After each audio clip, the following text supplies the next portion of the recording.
throw the towel in like that? I mean, were you talking back and forth? Just that whole 1 minute long process. What was going on there?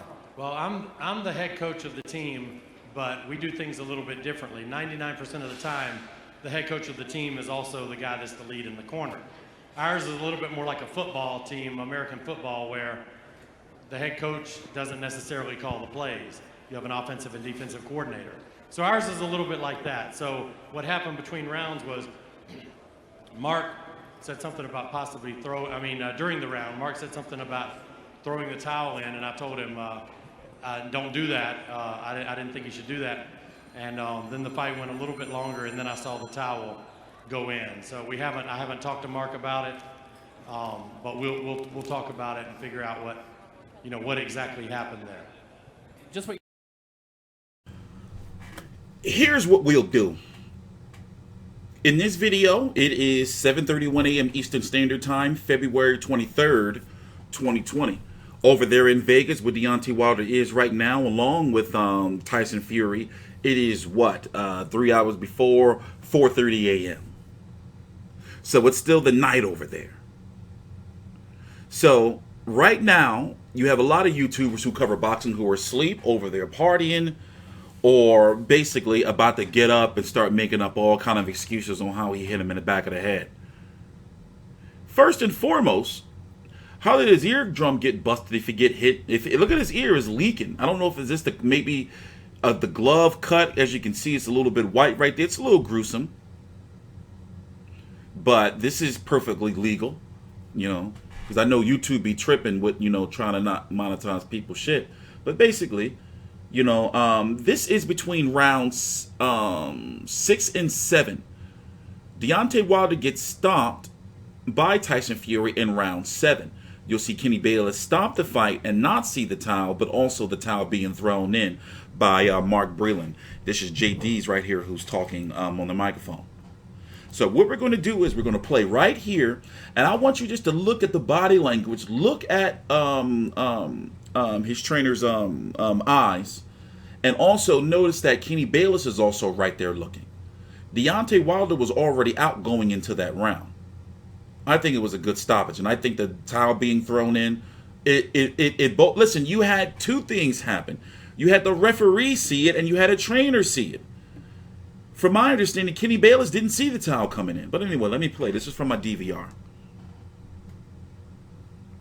Every step concerned for his fighter.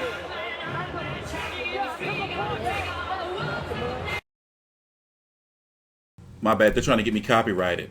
But look at the concern. Look at the concern. Look.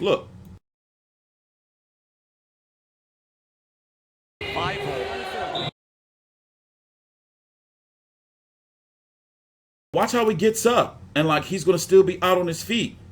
Look. Have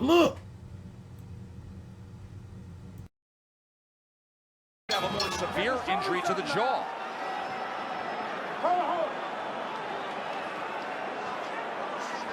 Yeah, Deontay Wilder's in a bad way right now. The left side. Good stoppage. So, about that behind the head shot, we're going to do a little bit of a jump cut. For me, it's a jump cut. For you, it's going to be just like we're going to the next frame. I understand Deontay Wilder has a very, very strong fan base. It's like that in boxing. AJ fans are no better. Pacquiao fans, whenever they come out the fucking woodwork, whenever he fights. So I understand. But in this case, last night, Deontay Wilder got his ass beat. And the question I have is, where does he go from here? I think he has to take the immediate rematch. He has 30 days to decide, decide 29 days now. It'll be a 40% split for him. And will ESPN and Fox both be involved again? I think they will, judging off of the likely success of this fight, which is they wanted to do at least 2 million pay-per-view buys. I think this is going to be the highest pay-per-view since Canelo versus Golovkin 2. And I think this can surpass that. I think this can do 1 million buys. Will it? I'll be like, oh shit, if it does 700,000 pay-per-view buys, I'll be like, oh, this is a fucking success in boxing fans' minds. in their minds, the corporate people from the PBC on Fox people, the ESPN, the top rank on ESPN people, you know, I think they're a little bit delusional. I always said, you know, that they don't know how powerful streaming is. But the fact that they were able to come together like this, it's a huge, amazing feat that they've been able to accomplish. For Mayweather Pacquiao, even though that fight didn't need this type of promotion, something this unprecedented never happened when you have ESPN and Fox reporters working together on the same broadcast. It's crazy as shit, just from that logistical standpoint. You see what I'm saying? And I'm probably not even accurately portraying it because it is, you know, no telling God knows how long I've been up. Actually, anyway, moving on. Let's get to the content. All right? Please subscribe. Before we move on, I thought this was some dark shit right here. Some people trying to say the tongue didn't touch. I think it touched a little bit. I want to taste blood. Fury did it.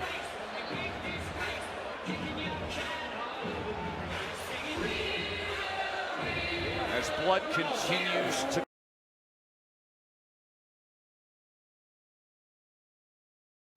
Maybe it's not the eardrum. Maybe it's that little whatever that piece is. Oh, that's gruesome. That's gruesome.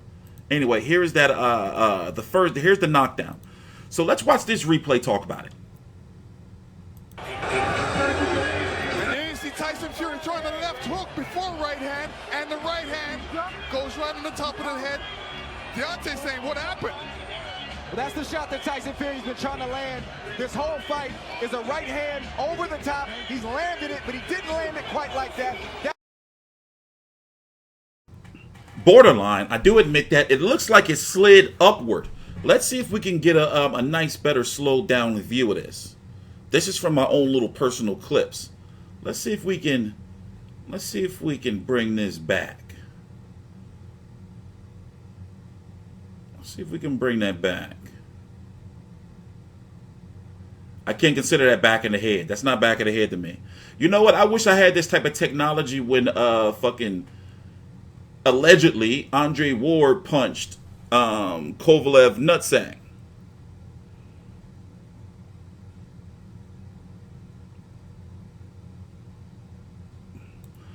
I'll let you the people decide. Obviously, it wasn't intentional.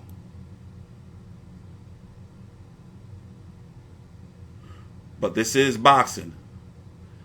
Oh, look how the jab palled him. And it's blinding him.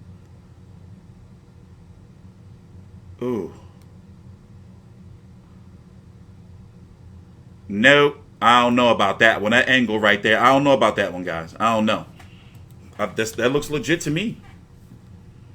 That looks legit to me. I didn't pay all this money for this tech for nothing. That shit looks legit to me, man. You know?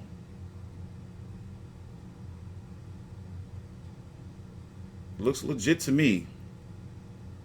And he was never the same after that. Those equilibrium shots, man. You get punched in the ear, you really be fucked up. And then the way he went down. Like his legs. Let me see. Did he slip? No, because his one leg was still up. So that shit hurt. And you can see Fury didn't trip him. That shit hurt. Boom. Then his arm was already hooked in there.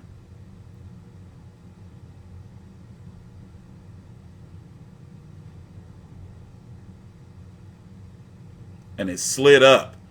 That could have been what caused the cut. You know, maybe like a seam in the glove or some shit like that. You think that could have been what it did?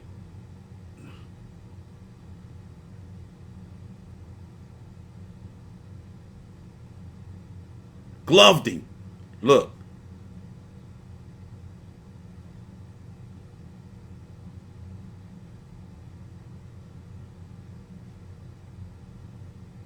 Damn.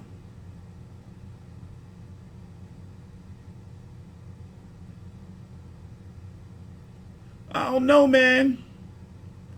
But one thing for sure is, no matter what, whatever you think about that right there, do you really think that going into the rematch or going into a third fight that Deontay Wilder would have a better chance?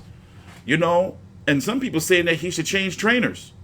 change teams. I don't know about that, but it's like this. He's 34. What more can you teach him? The biggest problem with this is he's been exposed as a one-trick pony. That's the term that's going around. I didn't want to use that term during this video. Damn it, one-trick pony. Like if you can't, like, you know, like, and that's what I thought about. Like coming into the fight, you know, with my predictions, I'm thinking, well, what can he do if he can't knock Tyson Fury out? And when you look at the first fight, Tyson Fury getting knocked down or nearly knocked out was off of mistakes Tyson Fury was making. Also, what happens when you crowd a guy like Deontay Wilder's space? That gives a guy like Andy Ruiz a much better chance to beat Deontay Wilder. That gives a guy like Adam Kownacki a better chance. Dylan White. Luis Ortiz, no, because he's not going to pressure him. But when Luis Ortiz did pressure him, it all starts to make sense now. I don't want to believe it. Now, a guy like Anthony Joshua, you know, with his style, he's got that mover jet. He got that new type style. It's only been one fight. But now, looking at Anthony Joshua, I think that maybe Deontay Wilder will have a better chance with him with that style. I think Deontay Wilder has a better chance with guys that, you know, are more boxers, because he can try to pick that shit apart and hopefully that one of his shots get through. And you're right there in the line of his shit. But somebody that can move like Fury, outbox you, and then get it on the inside and take, I don't think he can handle that type of shit, man. You know, there's so many questions now. I haven't even begun to talk about PBC and how they've been just like Deontay Wilder. It's the unfortunate tragic accident of Errol Spence. Yes, he's supposed to be coming back, thank God. You know, but it delayed his return. Jamel Charlo fighting Tony Harrison, getting his belt back. Jared Hurd still trying to find himself in between styles. Jason Rosario beating J-Rock. You got Tank Davis, you know, whatever's going on with him. You know, Leo Santa Cruz ain't really, you know, I don't know, man. I don't know. Sean Porter looking real good right now with his close loss. You know, he may be the new poster boy with PBC. Who? Danny Garcia? Their top guy just lost. You know the implications of that? And the fact that no matter what he wants, he's got to go into that second fight, just like Anthony Joshua had to go into it. But what Anthony Joshua, you knew that if he could make some adjustments, he would have a better chance. But what adjustments for the rematch do you think that Deontay can make to give him a better chance to win? I don't see it. I don't see it. I like Deontay Wilder. Before he was where he was now, I used to be at them little media scrums and shit where it would be like 3-4 people at the table interviewing him. Where does he go next? Before we end this video, we're going to take a nice look at the rankings and talk about what's possibly next. And already, Eddie Hearn is awake and talking. I bet you Coogan is on his way. You know, they got some shit to talk over there. Also, I'll say it again. I am disappointed, you know, that a lot of the hardcore Wilder supporters, they fucking acting like they fucking family member just died. Like, he lost the fight, okay, yeah. Anthony Joshua fans had to go through that shit, and there's a whole lot more of them. So pull your fucking britches up. Pull your panties up first. You know, get it together. He lost. He gonna be back. It's up to him now. The confidence. Like, he didn't just lose. Like, he lost. What as beaten was worse? Ruiz versus Joshua, the first fight. Ruiz beating the shit out of Joshua. You know, or this one. Joshua did quit, though, in my opinion. And I don't know. No, we're not gonna start that. Don't get me. Listen, UK people. I don't want to get on your shit list. All right? I don't want to get on your shit list. So let me just stay on topic, all right? And we still got to talk about Fury Joshua, you know, in a whole different video. But the thing is, who got that shit worse? Like, he was getting fucking punched in the stomach, flopping. Look, I got more fucking highlights of him like flopping all over the ring, getting punched in the stomach. Like, one punch, he just went like, ugh, just went straight down.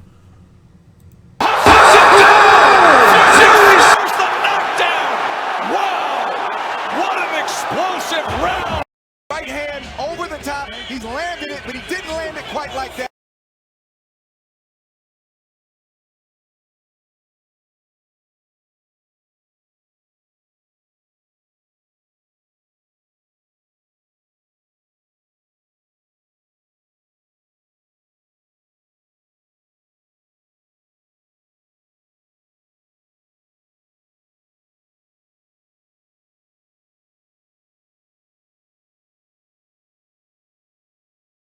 My bad. I didn't know I was muted. I was saying, here goes the scorecard. I didn't get a chance to look at it. I'm looking at Glenn Feldman's. Did anybody give Wilder round 2? Is it because of that right hand? But whatever, the right man won by knockout. They made sure they didn't leave it up to the judges. How about that? Let's listen to the post-fight interview. I really want to know, was there something wrong with his leg? Now, I'm not making no excuses for him, all right? I'm just saying. Just answer some simple questions. Let's listen in. First off, how are you? I'm doing good, things like this happen. The best man won tonight, but my coach, my side, threw in the towel, and I'm ready to go out on my shield, man. You know what I'm saying? I had a lot of things going on coming into this fight, but it is what it is. My leg was already coming in due to other little things, but I make no excuses tonight. I just wish that my corner would have let me win out on my shield. I'm a warrior, and that's what I do, you know what I'm saying? But he did what he did. There's no excuses, and we come back and be stronger. They did something to protect you, which is their job, which is important. Now, how do you recover from something like what happened tonight? I mean, even the greatest I love and came back, you know what I'm saying? That's just part of it. And you just you take it for what it is, you know what I'm saying? I can't make no excuses tonight. Got a lot of complications. And like I said, we come back even stronger the next time around. This is what big time boxing is all about. The best must fight the best. I just appreciate all the fans that came out tonight and support the show. And I hope everybody goes back home and get back home safely. Thank you very much, Deontay. Listen to this right here.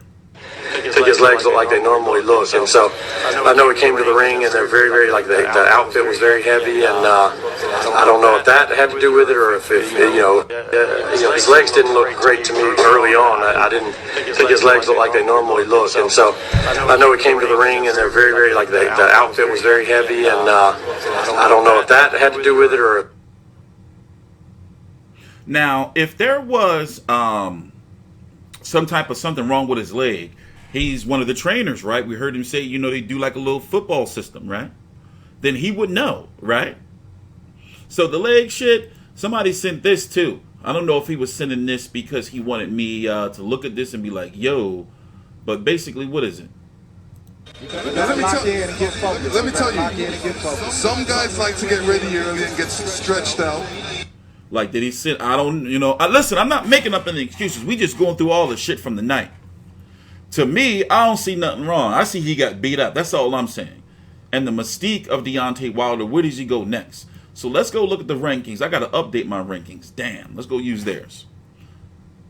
I'm just trying to see what's next. So let me run down to you what's going on in the heavyweight division. Tyson Fury is the now new WBC Heavyweight Champion. Also, Ring Magazine.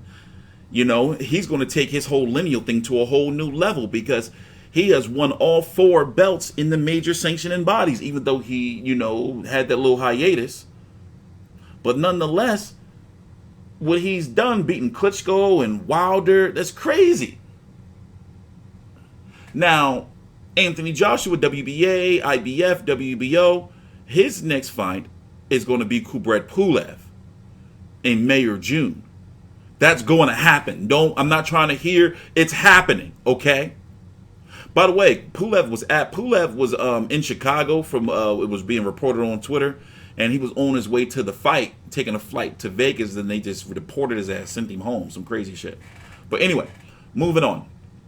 After whoever wins Pulev versus Joshua has to fight Alexander Usyk, if Alexander Usyk, whenever he returns. Unless Usyk decides to step aside and allow Tyson Fury. But that would mean Deontay Wilder would have to decline the rematch, which is going to happen no later than September of 2020. They can drag it out if they want to on some November shit, give Wilder some time to get his head back together. But from my understanding, and they've talked about it, the rematch has to be agreed to within 30 days. And Top Rank ain't going to be on no bullshit. They're going to be like, yo, we're not trying to wait till November. We want to get Tyson Fury back out there. So the question is, what if Deontay Wilder doesn't take the rematch? Who does he fight? Adam Kownacki fighting March the 7th against Robert Helenius. And I'm talking about fights that can happen within his promotional outfit. Now, you don't want Deontay Wilder to come back, and he's been on pay-per-view 3 of his last 4 fights, to fight some old bullshit. There's got to be some type of known name. Because if he comes back and fights somebody along the lines of, let's say, if he wants to fight somebody like a Maladin Makhaj, or Shondell Winters, who's fighting Joseph Parker this weekend, by the way. I'm just using his name as something like a name. Or Fujimoto Kuyutaro, who I covered, the colorful hair. They're going to be like, oh, he back to bum bashing again. So this shit, like, it's a big deal. It's a big deal. Deontay Wilder losing is really, really a big deal. And I cover all of these heavyweights. In fact, after this video, I'm going to cover the rest of the Wilder Fury undercard because I fell asleep during the Sebastian Fundora fight. And then I woke up when the ring walks for the main event. That's why you don't see my videos out yet. Normally you would see them out and then leading up. But since it's Sunday, Sunday morning here, I'm going to get those out. But we got so much to talk about. The call-in show is here. We had a first successful run last night. We're going to be doing that. It's going to be more refined and more professional and more put together as time goes on. But man, there's a lot to talk about this week. So expect for Tyson Fury to be everywhere. I wouldn't be surprised if they have a press conference today like they did for the first Wilder Fury fight, of like celebrating Tyson Fury. I wouldn't be surprised if he has a parade in Manchester. I'm sure he's going to be on Good Morning Britain, Sky Sports, BT Sports. I expect a whole bunch of Tyson Fury shit to the point where you're going to be Tyson Fury'd out over the next coming weeks. In regards to Deontay Wilder, will he go quiet? Will he go like Anthony Joshua did? Like get his little appearances out now on the show like, yeah, I'm all right. And then just like disappear. You'll see little clips. Maybe, he grow a fro or some shit. Let the braids out, let the fro. Who knows? But some major rebuilding has got to be done. How does he, with that style, beat Tyson Fury if he can't knock him out? That is the question for you, the people. I'm TstreeT Controversy with FightView360.com. That's just the tip of the iceberg. We haven't even talked about everything. But, we'll wait for the rest. Please subscribe. And I'm ready to go out on my shield, man. You know what I'm saying? I had a lot of things going on coming into this fight. But it is what it is. My leg was already coming in due to other little things.